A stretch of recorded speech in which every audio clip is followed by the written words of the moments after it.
Thank you, darling. It's interesting how the truth can sometimes seem might malleable, depending upon your point of view. Like how those dime novels make you out to be something you're not? Jack, don't be starting trouble. No, he's right. They do tend to exaggerate. Did they exaggerate your part in taking down the Daltons? Well, I was there in the flesh, boy, so I saw what happened firsthand.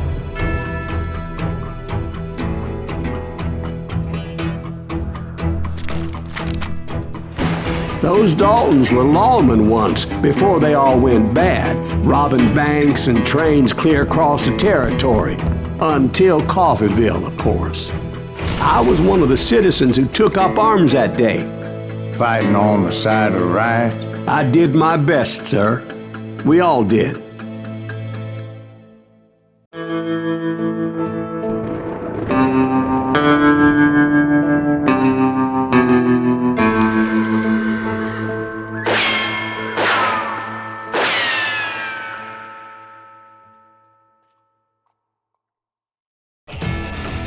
It was early morning. One of my friends was a local gunsmith, and he handed out firearms to anybody who'd take one. You see, the Daltons got it in their heads to rob 2 banks at the same time. 2 banks on the same damn street. The story was Bob Dalton's girl was always riding him about how he had no ambition. Oh, you're nobody next to Jesse James, she'd say. Finally, the bastard took his brothers to Coffeeville just to shut her up. Right. It's always the woman's fault. Well, the locals recognized the Daltons right off. Before they could get away, half the town took up arms to defend their property. Their first mistake was pulling a job in their own damn hometown. The boys grew up in Coffeeville, so everybody knew it. We got us a hero. Put some holes in it!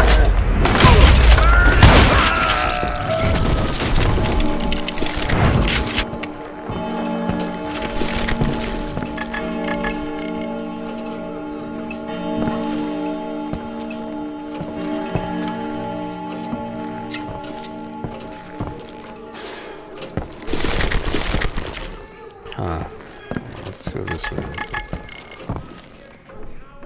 There's something somewhere.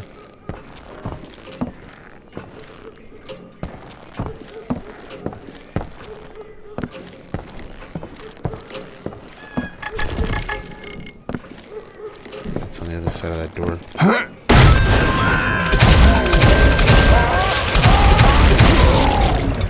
The brothers paid dearly for their stupidity, but everybody knows they had it coming. There's more to it than that. I read all about that day, so I know for a fact that it went down very differently. First of all, it was high noon. A posse of U.S. deputy marshals were on the rooftop across the street. Get ready, boys.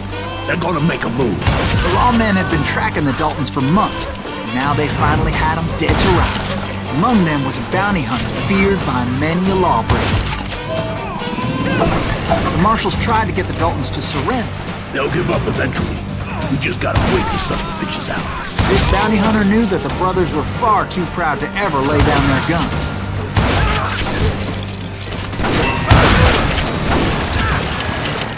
So he went in there alone to confront those criminals.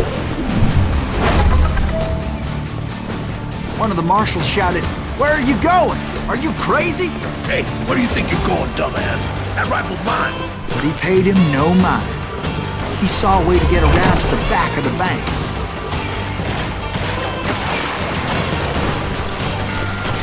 Then he figured out how to hit the Daltons from a direction they weren't expecting.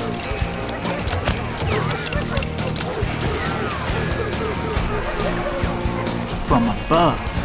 Fortunately, a water tower was right there.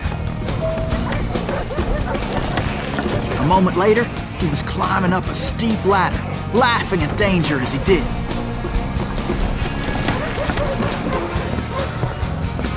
It was brave men like him who risked their lives to tame this wild country.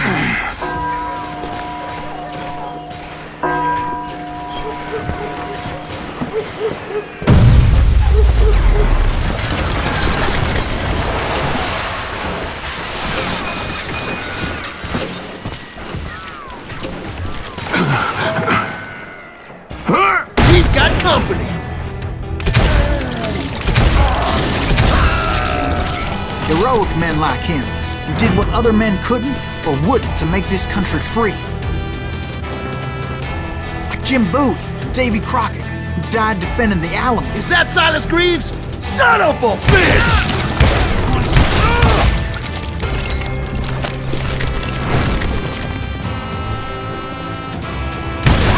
You can't hide!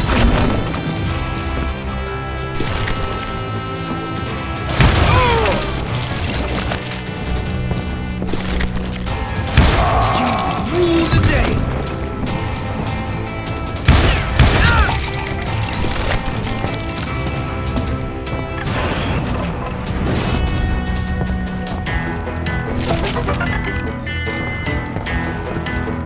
I've been a copy of it's actually really cool. Oh, it unlocks it for you. I like that. Yeah, I don't really care about that. Yeah.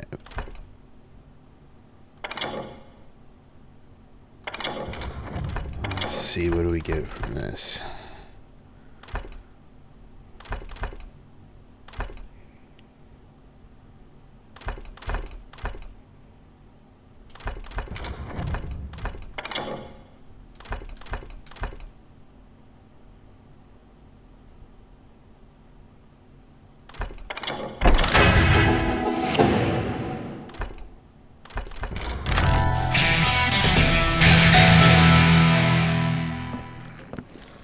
Over there!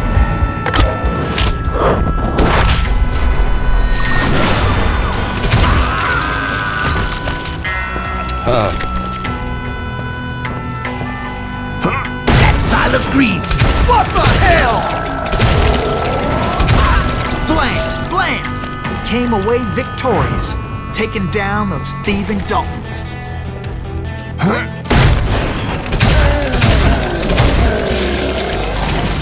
His name was Silas Greaves, and when the dust finally settled, he was the last man standing.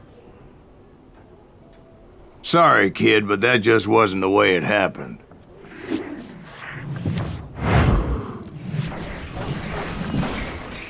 It was early evening, not high noon.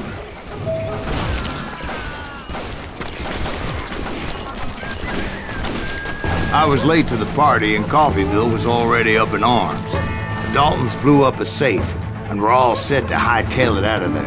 Those pathetic deputies surrounding the bank were dropping like flies.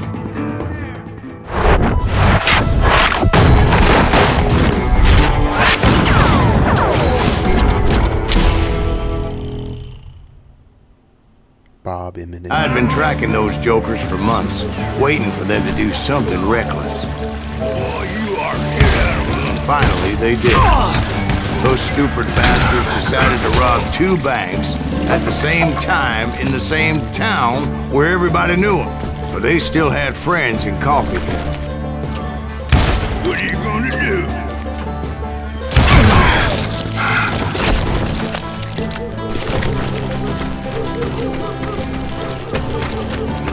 Hey, you got us evil.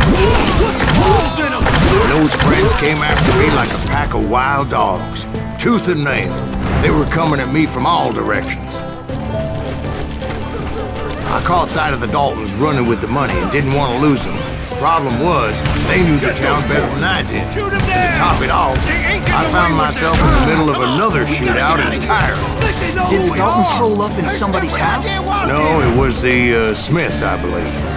They were cousins of the Daltons, and they were shooting at the Browns, who were shooting at the Daltons, which wasn't any surprise, because those 2 families have been feuding forever. And since the Joneses are related to the Browns, they shot at the Smiths, pissing off the Heimhoffers, whose daughter recently married a Smith. Well, bullets were flying every which way as all the old feuds in Kansas caught fire all at once. There was a hell of a lot of pissed off people in Coffeyville that day. But that's just the way life is sometimes. Shit happens. The Dalton boys knew I would never give up.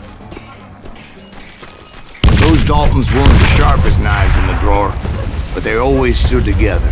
They set a trap to slow me down and allow at least 2 of them to escape.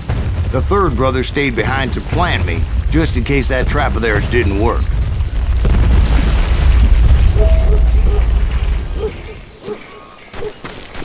Yikes. Oh, It was Emmett, the youngest, and he decided to stand his ground and face me down. I ain't afraid of you, Silas Greaves. This is where it ends for you. He was determined to protect his brothers. And I understood how he felt. Taking me on all by his lonesome wasn't exactly a recipe for a long life. Why can't you die already? It's home.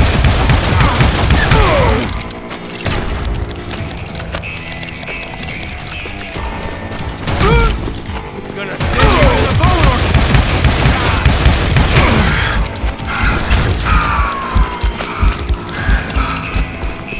I'm gonna tear you apart.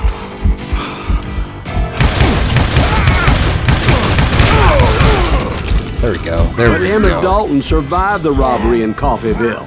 He's the only Dalton who did. They say he was shot 23 times. Well, Dwight, who do you think put all those damn holes in him? Me. But I have to admit, that boy had grit.